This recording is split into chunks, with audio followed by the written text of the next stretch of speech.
Here we are discussing chapter 8 on decision.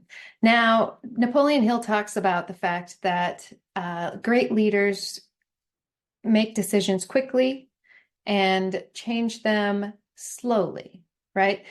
Or if at all. So, why is that? Why can they make decisions? So, one of the reasons why, of course, is because they know what they want. And it's so much easier to make a decision if you already know what it is that you truly want and that you want to materialize in your world. But another reason why great leaders are exceptional decision makers is because they understand the natural laws that govern our universe. And, there are 7 of them, but some people say that there are 11 or 12, but you'll find that these 7 are the main laws, and those other few kind of fall under subsets of one of these laws. So I'm going to go through them and help you understand why it is that you can use these laws to use your decision-making capabilities at a much higher rate. How can I make decisions better, quicker, and more effectively? So let's go through them. The first law, these are in no particular order, so let's just talk about them. So number 1 is the law of vibration. And some people might know this as the law of attraction, and that's an instance where the law of attraction falls under a subset of the law of vibration. So the law of vibration dictates that everything is moving, everything vibrates in this world, in this universe. Nothing is at rest.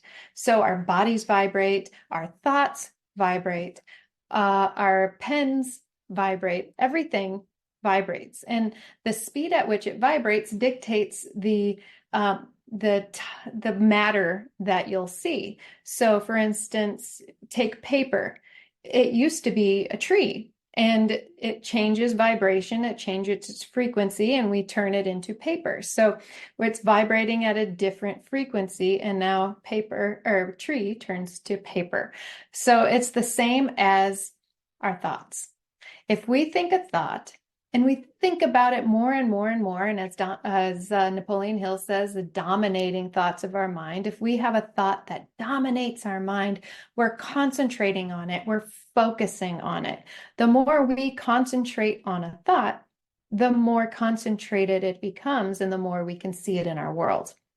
So when we have a thought vibration, we get onto that frequency of what it is that we want, and we harmonize with it, right? We harmonize on that frequency, and then we begin to attract, through the law of attraction, other things that harmonize or are on that frequency with that thought. So if I want $1 million, I begin thinking about ways to bring $1 million into my life, and the law of vibration and attraction will respond to that and if I'm on that frequency, it will harmonize with me on that frequency, and I will attract those things that are on that same frequency. Now, if I want $1 million, but I don't think it's going to happen, and I think, oh, my bank account is at 0, how am I going to get $1 million? I will stay on that lower frequency, still attracting to me the $0 in my bank account. So I have to be aware that when we're in this law of vibration and we're using it to our advantage, that we have to ignore all the stuff that isn't harmonizing with what it is that we want. So if I want prosperity, I cannot be thinking about debt. Okay. So the law of vibration cannot lie. It cannot lie. So it's telling you through your results exactly where you stand in your thoughts and your dominant thoughts of your mind. So it's really helpful. Now we have the second law is the law of perpetual transmutation of energy. Now this one, because everything vibrates on a different frequency, like I mentioned with the paper, right? So it's at one frequency and the form of pulp, as it were, the wood pulp. And then on another frequency, it is in paper. But what happens is that energy is. So that same tree turns into paper. And then it changes form. We don't lose the tree. it changes form into paper.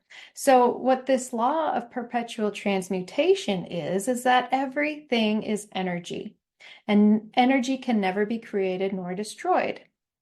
So we have to understand that energy is always changing form, just like the wood to the paper. It's just like ice to water, to steam, to vapor. All of those things, there's the same amount of water in this world, but it changes form. And we have to understand that our thoughts are also energy and they change form too. So if I want a sandwich or if I'm hungry and I thought, oh, what should I have for lunch? I think, I'm going to have a sandwich. I resonate with that idea and harmonize with it and get on that vibration of a sandwich. And I begin to do the things that need to happen in order for a sandwich to appear. Either I make it or I buy it, right? So my thought turned into a sandwich. And that's the law of perpetual transmutation in the creative process in a nutshell. The next one is the law of rhythm. And this one means that everything just ebbs and flows. Okay, just think about the ocean. It's ebbing and flowing, going in and out, and everything circulates. Think about the seasons, right? Think about the earth rotating on its axis. Think about the sun rising and setting, and the moon having its waning and waxing, right? Think about our blood circulating through our body. Think about the breath, the oxygen going through our blood. Now think about dollars circulating through the economy and dollars circulating in your bank account. Money doesn't do any good sitting on a shelf or under our mattress. If we use the money, we bring into motion this law of rhythm, and we begin to trust that if we let it go, it'll come back. And that is where great decision makers are not afraid to hold or to spend money, is the fact that they're not concerned about holding on to something because they know more is coming back. And the law of rhythm tells them this. Okay. The other thing that you can think about with the law of rhythm is think about moods and think about if something is not going well currently, but know that because there's this law of rhythm, things will even out and things will come back to where you want them. You will get into a better mood. You won't stay low forever, right? There's always these waves going up and down. I like to think of sine waves, right? You go up and down, up and down, up and down. And once you can kind of temper this and slow your minds down and begin to respond rather than react, those sine waves they're not so big. So the ebbs are not so huge and the dips are not so low. And so what happens is that they're smaller and more uniform. And so the law of rhythm is something that we can use to our advantage every single day. The next one is the law of relativity. And this just means that everything is relative. Everything is compared to something else. Everything is big or small compared to something else that's bigger or smaller or larger or daintier, right? So an elephant, for instance, is only big as compared to a mouse. And a mouse is small compared to an elephant, but is big compared to an ant. So we have to understand that something that is big to me might be small to you. Something that is expensive to me might be inexpensive to you, right? So we have to understand that there is this law of relativity, not just in our own lives, but in everyone's life and going on within this universe. And so what this law can do for decision making is the good decision makers can understand that it's only big because my current concept thinks it's big. So if I want to earn, we'll just say $1 million, my current concept might think, wow, $1 million is a lot of money. I need to get to the point where $1 million is just the same as $10. So what do? We begin to emulate other people who think $1 million is small.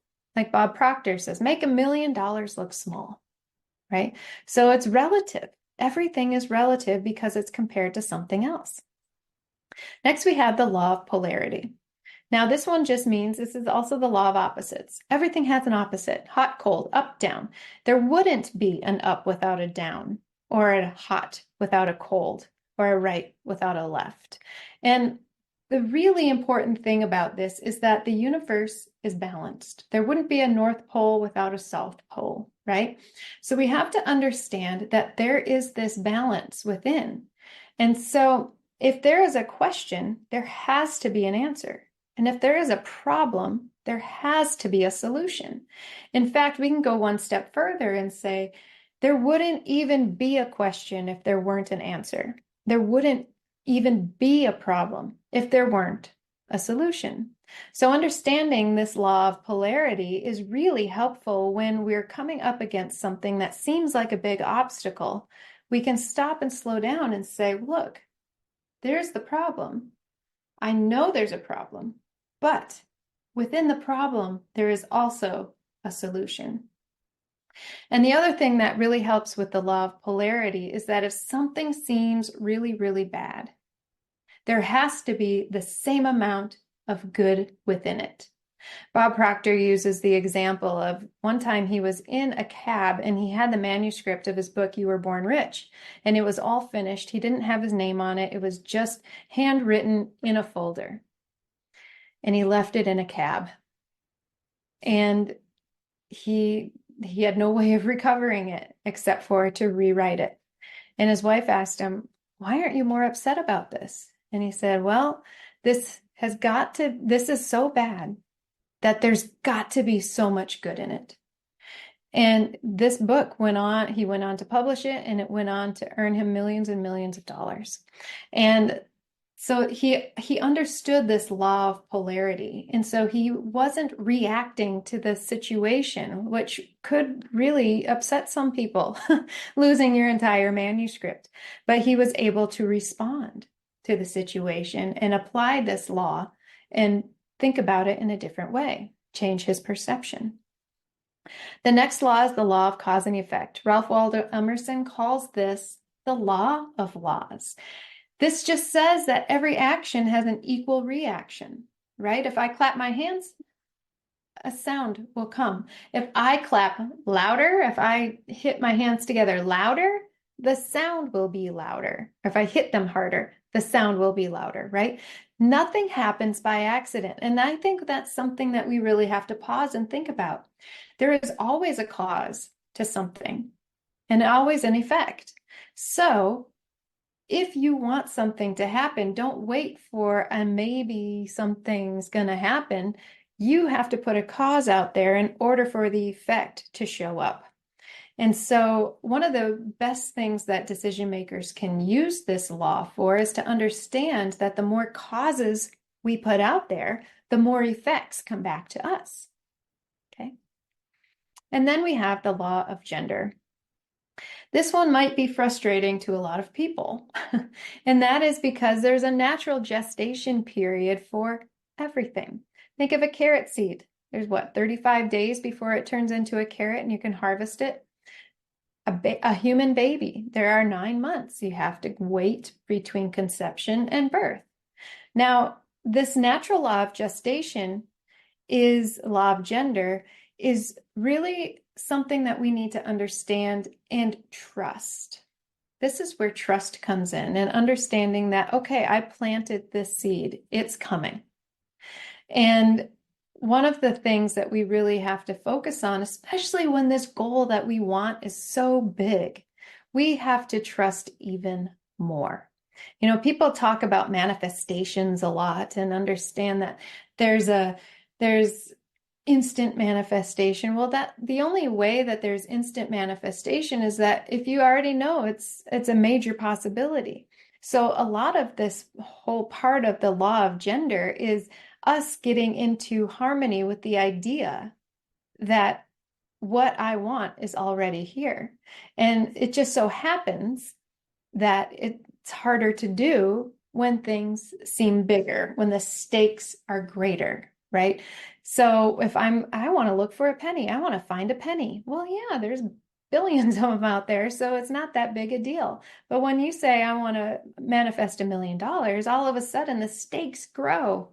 And so the law of gender really has a lot to do with our belief structure and how much we believe that what we ask for, we have already. There's also a part of this law of gender that's important to understand. And we talked about the stick person back in chapter 4 in autosuggestion, that there is a male and a female part to everything. So I want you to think the stick person really quickly and think of the conscious mind as the male part of our mind. We plant the seed in our conscious mind into our subconscious mind, which is the female part. And the subconscious mind works with infinite intelligence and moves through our body and does the action reaction thing in the universe. And that is how it comes to fruition. So understand that there is a male and a female part of our minds. And there's also a male and female part of what we do. And when we are constantly just in our conscious mind and not believing and knowing that everything is going to happen, these natural laws within our subconscious mind, that does the work, then we are in masculine action all the time, right? And that's like, I have to do something. I have to force something. That is being in masculine energy. But to be in feminine energy is to trust and to be in faith that these natural laws occur, the natural progression of the creation cycle, the creative process works, and trust and believe in that. And that is where the law of gender really helps us. So I hope this helps you clarify some of the natural laws of the universe and understand how you can use them in your decision-making abilities and to just bring more understanding and peace